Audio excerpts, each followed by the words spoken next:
Последниот случај на давање во Охридското езеро повторно ги алармира надлежните институции да апелираат до посетителите да ги користат за рекреација исклучиво одбележаните капалишта, каде има ангажирани спасители на вода и каде се исполнети сите безбедносни услови за спорт и рекреација. Црвениот крст од Охрид подготвени за престојната туристичка сезона. Оттаму потенцираат дека се мобилизирани сите своји капацитети за да може да одговорат на сите предизвици во текот на летната туристичка сезона. Црвен крст Охрид веќе подолго време се подготвува за секоја сезона, значи 2 месеци однапред. Се подготвуваме и со нови спасители на вода, но и со постоечките ги освежуваме знаењата за вештините за спасување и укажување прва помош. Во моментов се распоредени преку 50 спасители на Охридско-Струшкото крајбрежје, од Центарот за безбедност на вода при Црвен крст Охрид и од Црвен крст Струга.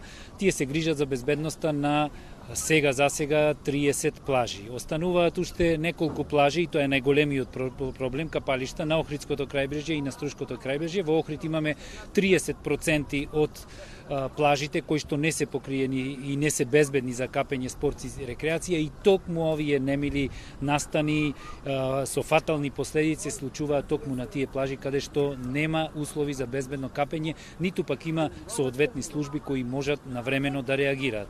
Председателот на Црвен крст на град Охрид Сашко Точков апелираше до посетителите и сите граѓани на Охрид да се придружуваат на препораките кои ги препорачуваат спасителите и да се внимава при секое влегување во водата. Апелот е да се придржуваат кон препораките кои што редовно спасителите ги порачуваат и ги даваат на сите капачи, да се пријавуваат на капалиштето кај спасителот доколку имаат лица со нив или доколку самите се непливачи или имаат некои здравствени проблеми, и секако она што е најбитно до сите кои издаваат реквизити, педалини и кајаци, да ги почитуваат правилата, односно да даваат да ги изнајмуваат на лица кои што се вични во пливање, кои што ќе добијат елеци од самите нив и кои што ќе ги почитуваат препораките што ќе им ги дадат самите сектори. Поради се почестите земјотреси кои се случуваат во Охрид и регионот, што придонесува вознемиреност кај населението,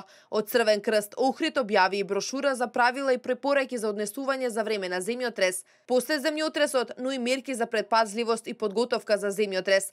Апелираат до граѓаните во случај на земјотрес да останат мирни, да најдат сигурно место под маса, во ќош и слично. Не е препорачливо да се трча, да се употребуваат скалите и лифтовите, да се стои до прозорци, шкафови или полици за книги и да се внимава на скршеното стакло од џаците и мебелот што паја.